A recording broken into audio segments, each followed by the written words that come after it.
Olá, meus caros, vamos a mais um comentário aqui no conteúdo edificante. Eu vou contar algumas histórias interessantes aí, vivenciadas durante a escola, tanto normal, ensino médio ou ginásio e até mesmo em épocas da própria faculdade. Até dava para criar um quadro aqui referente a isto, né? E eu quero falar nessa primeira oportunidade acerca da questão da doutrinação, mas com uma pegada um pouco diferente, né? Falando no seu pró e no seu contra. Vamos lá. Eu tive professores, ou pelo menos uma em específico, isso no ensino médio e até ginásio, professor de história, que ostentava a camisa do Che Guevara. Pois bem, eu nunca tive notas boas, inclusive, com essa pessoa, não sabia porquê, né? Depois a gente cresce, amadurece, porque talvez quando eu fazia as provas subjetivas eu não colocava a minha impressão do jeito que ela queria do seu ideólogo Che Guevara. Já com outros professores de história que não tinha essa pegada ideológica, eu até me dava muito bem. Pois bem, na faculdade eu tive um professor de sociologia jurídica. Esse professor realmente me impactou de várias formas. Apesar dele ter algo que até me cativava, no sentido de uma anarquia filosófica, não uma anarquia de prática para fazer mal para o outrem e assim mesmo, mas uma anarquia filosófica ou poética, né? Claro, era a questão mais filosófica ou na questão sociológica. E para você ter uma ideia das aulas que eu tive, e ali eu fiquei um pouco estarrecido e até indignado, porque eu queria saber de direito e não daquilo, né? Mas por outro lado serviu para alguma coisa. Por exemplo, o sujeito num dado momento foi falar sobre Karl Marx. E falando sobre Karl Marx, parece que até era aquele livro Manuscritos Econômicos Políticos, né? Filosóficos, né? Econômico filosófico. E dentre outros também, no Manifesto Comunista e tal. E ele começa a descer a lenha, né, da questão do proletariado e da burguesia, porque a burguesia escraviza o proletariado, aquela conversa toda e tal. Aí num dado momento ele começa a descer a lenha em igreja católica, em igreja evangélica, inclusive tinha um pastor na própria sala comigo. E aí ele aproveitava para descer a lenha. Por isso que eu digo que ele era anárquico, ele atacava os dois lados, né? Ele era podia até ser considerado como de centro, mas nem isso ele não era. Ele atacava dos dois lados, inclusive tanto Lula como qualquer outro governo, enfim. E ele começa a falar do Karl Marx e xingar, dizer, olha, a Igreja Católica fica aí exigindo do fiel para ajudar o necessitado, ela que vai vender o ouro que ela tem no Vaticano, o cálice de ouro que o Papa toma o seu vinho, para ajudar os pobres, para quem está lá de fato ostentando aquele reinado, aquele patrimônio todo e tal. E aí até ele tem razão mesmo, né? Isso serve inclusive para as igrejas evangélicas que querem templos bonitos, né? E Jesus disse, olha, nem pedra sobre pedra ficará aqui que não será derribada, né? É claro que ali tem um contexto, tem uma metáfora, mas Jesus também estava falando da questão de tudo aqui também ser passageiro, efêmero. Que a gente tem que dar mais destaque ao templo do Deus vivo, que somos nós, eu e você, do que o tempo físico, né? Se admirar ou maravilhar com o tempo físico e não com o necessitado, com a pessoa que é o nosso semelhante ou está próxima de nós. Aí um outro momento, na mesma aula, ele falou tantas coisas assim, eu me recordo de tudo. E no outro momento, e esse é o mais polêmico, ele pega uma nota de R$ 5, olha, eu faço o que eu quero, porque eu sou o dono do meu capital. Eu tenho amigos que pegam notas de dólares e fazem um charuto e fumo. E eu agora vou fazer algo para vocês. para acabar com essa onda conservadora de vocês, com essa questão de vocês ser muito simpatizantes de fé e ser muito preconceituosos e tal. Pegou os R$ 5 e rasgou os R$ 5 no meio de todo mundo. Isso no finalzinho da aula. E aí me causou um pouco de asco dele, porque olha só a minha situação. Eu pegava 3 ônibus para chegar até lá. Pegava um ônibus daqui às 5 horas da manhã, acordava 4h30. Depois pegava um outro ônibus para chegar até a rodoviária e depois um circular para me deslocar da rodoviária até a faculdade. E aí os R$ 5 para mim servia muito, porque eu tinha o dinheiro contadinho só da passagem. Servia pelo menos para me comprar um lanche. Aí o sujeito de doar para alguém, ou para mim, né, no caso, poderia ser, ele pega e rasga aquilo. Olha, eu não estou pouco importando com a sua ideia. Aí você vê, numa outra aula, o camarada estava falando, claro, dos aspectos sociológicos de um livro de Giddens, acho que esse é o nome. É um livro até recomendável para você entender, mas aí você tem que ter uma estrutura intelectual, né? Saber separar as coisas para também não ser influenciado pelo livro. Mas ele conta exatamente os fenômenos sociológicos. E lá dentro deles, né, tá a sexualidade. E na hora da sexualidade, que ele dividiu inclusive grupos para falar de temáticas, ele pega, abre lá o seu Xvideos, você sabe o que é o Xvideo, né? E começa a colocar, pornografia na sala de aula, lá no retroprojetor, para você ver. Aí você acha que isso aí não é doutrinação? É claro que é doutrinação de alguma maneira. Se não é de direita, não é de esquerda, é de anárquica, né? Ou liberal. Aí eu falava que ele me chamava a atenção um pouco na anarquia, porque quando ele atacava na questão política um lado ou outro, é verdade, tudo é errado mesmo, né? Agora, tinha coisas que ele extrapolava todos os limites. E aí, eu estava vendo recentemente o senhor Eduardo Bueno, acho que esse é o nome, né? Até eu gosto muito do sotaque dele, que é gaúcho, daquele bem gaúcho mesmo, que diz, né? Pois é, né, tu sabes, cara, e tal, né? Pois é, que legal, barbaridade, tio. E ele tem um canal aí, Buenos Ideias, e eu vi ele no Morning Show, conheci ele lá, né, acompanhando. Aí o Fifito, aquele lá que defende a causa LGBT e tal, perguntou, pois é, tu acredita que existe doutrinação? Mas ele, né, no jeito dele, né, também todo espafantoso assim, e bem anarco também. Meu caro, tu sabes, né, que existe doutrinação de tudo, tanto de esquerda como de direita, isso é inquestionável, existe. Dá um tapa lá, bem dado de luva de pelica no senhor Fefito lá, né? Lacrou, né? Se fosse para dizer lá no termo deles, que é verdade, existe doutrinação tanto de direita, de esquerda, de anárquica, existe, né? O professor não tem como ficar 100% neutro, no entanto, ele não pode, né? Implementar todo o que ele pensa e desconsiderar o que o outro pensa, né? Quer dizer, só o seu argumento vale e o que o outro pensa não vale. Aí eu vou falar de quem? De um professor maravilhoso que eu tive de filosofia. Mas na universidade que eu dei de filosofia na própria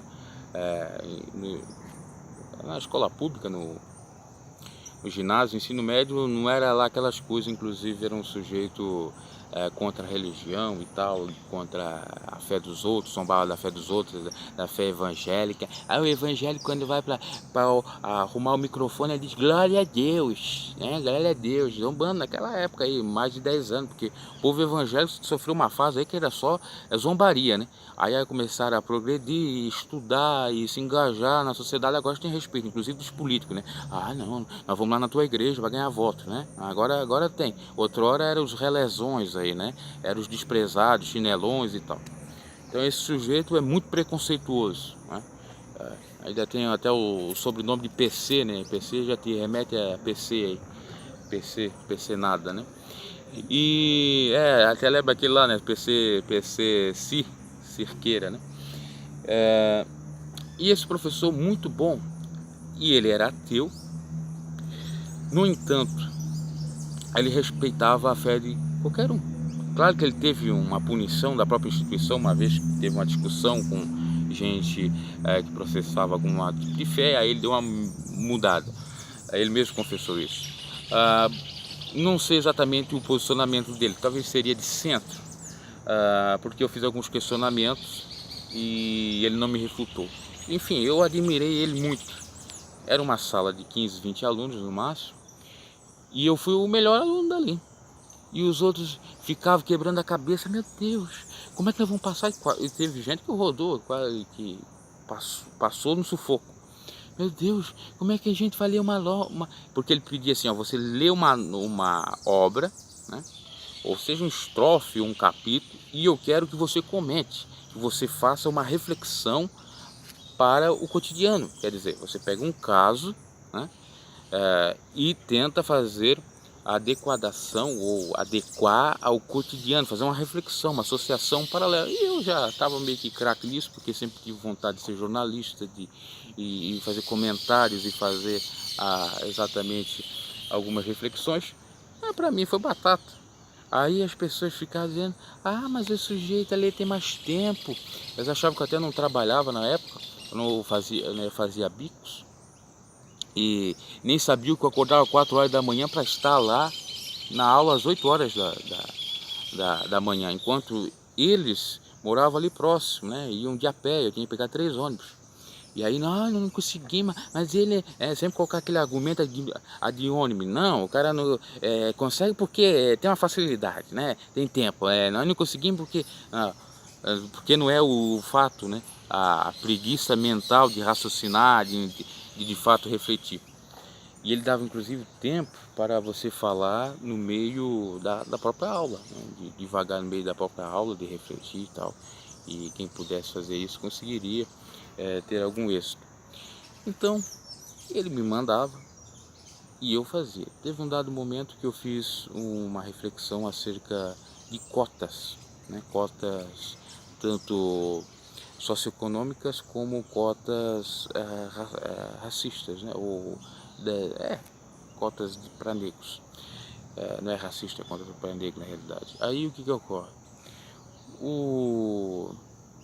Eu acabei defendendo meu posicionamento, que era exatamente defender as cotas socioeconômicas, né? Pela tua condição, você, independente da sua cor, ser negro, branco ou amarelo, mas você é paupérrimo, você não tem condições de arcar com as despesas de uma faculdade, você merece, à luz da Constituição, com toda certeza, então o direito de receber aí uma bolsa. Agora, claro que na Constituição fala de ser contra a discriminação, mas aí eu defendi a minha tese da questão das cotas raciais, né? Ou para negros.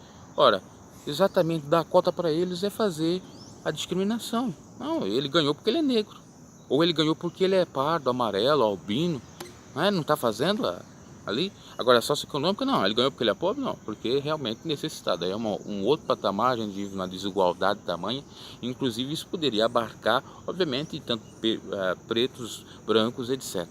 Aí muitos dizem, mas tem mais dificuldade. Pode até ter. Enfim, eu fiz lá meu raciocínio. Inclusive eu sei que tem muitos filósofos que defendem, inclusive o Leandro Carnal defende a cota para ambos. Eu defenderia só para a socioeconômica e apurasse tudo bem certinho, acabasse com as corrupções e realmente desse ajuda. Porque se a pessoa, independente dela ser negra ou branca, ela é pobre, pronto, ela tem direito. Né? Porque se fosse assim, a questão da racial, quantos negros ricos estão ingressando em faculdade ou até mesmo ganhando bolsa e não precisando, porque eu sou negro, né? Tem essa questão também. Se já tem do lado do branco, já tem gente que manipula ou de fato até mesmo acaba fazendo ilicitudes, né? E dizendo aqui de antemão que eu não tenho nenhum preconceito, nada disso, é só nessa questão aí que acho que é muito mais interessante. E ele respeitou o meu posicionamento. Ele disse isso aí, ainda me deu 10 na minha construção filosófica reflexiva. E eu fiquei pensando, esse cara é um professor. Ele teve que ali aprender e tal, porque ele escutava a voz de todo mundo, aceitava, colocava a opinião dele, aí fazia exatamente uma problemática filosófica. Né? A aula dele era muito interessante. Primeiro que já não ficava muito restrita às obras, você tinha que ler, obviamente, mas era um debate filosófico. e depois você fazer uns posicionamentos ou argumentos, apontamentos, enfim, na realidade era até num sistema na internet, nem era mais escrito, né? Ele parece que nem recebia nada escrito. Então, uma coisa produtiva e sem o viés doutrinário, né? Ainda que ele falasse. E aí, tá falando de doutrinação. Aí você pega esse caso dos meus professores de ginásio e ensino médio, né? Como houve doutrinação, a gente nem sabia, né? Aliás, na época, se você fosse contra eles, era realmente você um alienado, né? E não o oposto, né? E hoje eu percebo que era exatamente o contrário. Bem como enganaram muito a respeito de dizer que o regime militar foi terrível, né? Pode ter tido seus excessos, sim, mas geralmente foi para baderneiros. E segundo ponto, meus avós que viveram esse tempo sempre elogiaram, dizendo que era um tempo que não tinha tanta insegurança, né? Os bandidos tinham medo de fato de roubar, de fazer alguma ilicitude, e tinha o toque de recolher, enfim, tinha mais obediência na realidade, né? Ou pelo menos tinha uma sensação de um Brasil um pouco mais melhor, né? Até que ele vem aquele slogan, né? Amo o Brasil ou deixo, né? Que era da época da ditadura, que tem uma polêmica até com o SBT, Silvio Santos e tal. Enfim, eu não sou favorável à ditadura, né? Já digo já de antemão, porque senão eu vou interpretar. Eu estou dizendo que teve alguma coisa no próprio regime ditatorial que foi boa, né? Agora, obviamente, com as 5 tolhindo o seu direito de liberdade de expressão, jornalística, etc., isso não seria bom, né? E hoje aí, ainda bem, nesse governo Bolsonaro nós não temos isso. Pois bem, então como eu estava falando da doutrinação, ela existe sim, né? É mais do que comprovada, e principalmente quem passou por escola sabe disso. No entanto, não são todos os professores, não podemos generalizar. Tem professores super qualificados, pessoas realmente que servem para o bem da sociedade, para formar cidadãos, para formar realmente pessoas com senso crítico, que é isso que nós precisamos. Nós não precisamos de decoreba, né? Nós não precisamos de ficar presos à sistemática da própria educação, da escola ou da sala de aula, mas sim sermos parte que contribui nessa sociedade, né? Inclusive eu estava vendo uma matéria, parece que era lá de Portugal, falando acerca de educação, que dizia o seguinte, que o professor tem que deixar de lado, ou ter mais liberdade de deixar exatamente a burocracia e ensinar, né? E tem muita burocracia mesmo, a questão da grade curricular que tem que seguir, às vezes tem um viés de direita ou de esquerda da própria universidade ou da escola, né? E aí ele não pode ter uma liberdade para construir uma maneira de aprendizado um pouco mais diferente, porque não existe uma regra para aprendizado, existem várias formas, várias maneiras.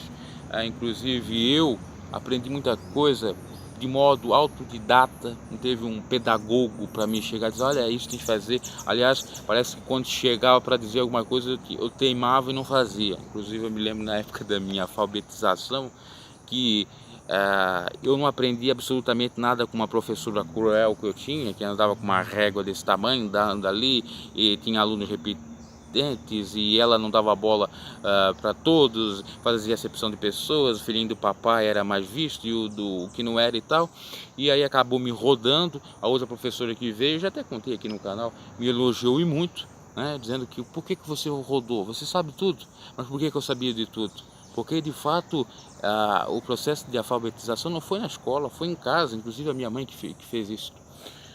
Então tem várias maneiras, por isso que eu defendo o que a Damares está propondo, e vai já logo sair aí a lei, né? Vai ser publicada no Diário Oficial da União, ou Diário Oficial, que é os pais poderem educar seus filhos, alfabetizá-los, porque tem muitos professores que são péssimos, desqualificados, e ainda que tenham aí faculdade ou são formados em pedagogia. Lembrando bem até aquela professora que era tão horrível, ainda teve gente que salda ela, não sei como, ela nem tinha formação de pedagoga. Isso é lá em 95, quanto tempo faz, né? Tinha 6 para 7 anos. Então você já sabe até a minha idade aí, né? Pois bem, então a reflexão acerca disso tem que ser falada. Até essas temáticas eu já falei bastante aqui no canal, mas a gente tem que falar cada vez mais, né? E sempre trazendo novas coisas para que as pessoas não fiquem alienadas achando que isso é proposta de direita, e que a direita é contra a esquerda e que não existe nada de doutrinação, é balela. Existe sim. O próprio criador Miguel Najib fez esse projeto porque o seu filho foi educado a fazer coisas exatamente equivocadas, tá? No sentido de ser influenciado. Então existe. E a gente está vivendo uma democracia onde várias coisas podem ser, né? Eu não entendo o porquê da turma do STF negar a possibilidade, né, já no governo Lula ou Dilma, de os pais poderem educar seu filho. Mas vai perder a sociabilidade, né? Não vai ser social, né? Vai ser um antissocial e tal e tal. Ora bolas, como se fosse só a escola que fizesse parte da sociabilização do aluno, né? Ou do acadêmico, etc. Não tem o esporte, não tem a própria religião, né? Ou a igreja, não tem a própria família, não tem os próprios rolos de amigos ou de amizade, não tem o próprio trabalho, né? É como se ficar só na escola. Mas na escola, ora, às vezes você vai para um ambiente totalmente ruim, com pessoas que você não quer estar, você não aprende absolutamente nada, é lamentável, né? Enfim, ainda bem que a gente nesse sentido está avançando. Ainda bem, porque isso é algo retrógrado. Eu não entendo, né? A esquerda ela tem uns posicionamentos assim bem incoerentes, né? Um lado ela quer ser liberal total, do outro lado ela já quer assim, mas é claro, faz parte do viés e conquista ideológica das pessoas, de sedução das pessoas, de alienação, de prisão delas, né? Porque por que não liberar para os pais educarem seus filhos? Não, porque se tem um pai muito reacionário, se tem um pai muito conservador, ele vai oprimir seu filho. Seu filho às vezes quer, né, se liberar ou sair do armário e o pai não deixa. Isso é balela. Balela porque uma criança, um adolescente, nem está ainda de fato preparado para dizer: eu sou homo, eu sou hétero. Essa é a grande realidade, tá? Até naquela pregação da Damares que eu vi ela toda, não tinha visto, ela fala tantas coisas ali que é verdade, que até meus próprios olhos viram quando eu era criança, quando eu era adolescente e tal, de ter influência da escola, de professores não dar bola, de um coleguinha pegando o outro, naquele viés sexual mesmo, da mesma maneira das meninas, né, aquelas brincadeiras estúpidas e abusivas, né, como eu percebi às vezes uma menina pegando a roupa da outra e, né, fazendo assim, puxando até atrás, né, bem como meninos um ou outro passando a mão naquele lugar e tal, né? É lamentável. Aí não tem ninguém para dizer: para com isso aí, porque aqui tem que ter compostura. Isso aí é abuso, né? Isso aí não é algo que para o sujeito se descobrir para ver se ele é hétero ou homem. Não, isso aí é abuso, porque até mesmo um homossexual que preze por bem, ele não quer ser abusado, ele quer ser conquistado e ter um romance e tal. É só você ver caras equilibrados como o falecido já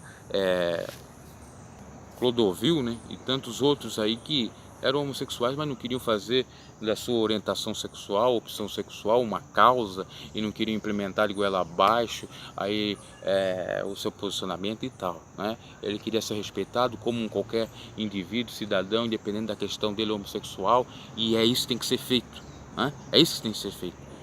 Agora nós temos aí a questão de uma possível decisão do STF da lei da homofobia, vamos ver o que vai acontecer, né? E é outra coisa também um pouco preocupante, e a pessoa diz: não tem ditadura. Ora, como é que não tem ditadura?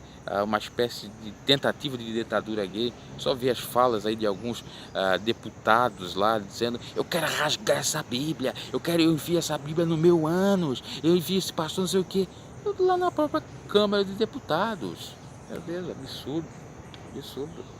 O extremismo é um absurdo, bem como eu querer não respeitar o outro que tem uma posição sexual diferente da minha, querer matar ou violentá-lo, bem como de eu querer, né, fazer da minha ideia que seja válida para os demais, no sentido também de oprimir, de violentar de alguma maneira, de ser extremista, não respeitar a fé dos outros, não respeitar os posicionamentos dos outros, etc, etc. Eu vejo extremismo de ambos os lados, tá? Existe extremismo tanto da direita e da esquerda, existe extremismo também, diga-se de passagem, de alguns pastores, de alguns padres, né, que não são equilibrados à luz do Evangelho, que quem é do Evangelho tem que produzir o fruto do Espírito, que é a temperança e o equilíbrio, tá? Enfim, teria tantas outras coisas para falar, até tem uma notícia, eu vou deixar para uma próxima oportunidade acerca da Damares. Ok? Então eu fiz aí uma divagação grande acerca da doutrinação, mas que serve realmente para a gente pensar acerca, né, de como existe. No entanto, tem professores realmente que valem a pena, e a gente tem que ter esse norte, distinguir exatamente para não ser levado por esses tais, né?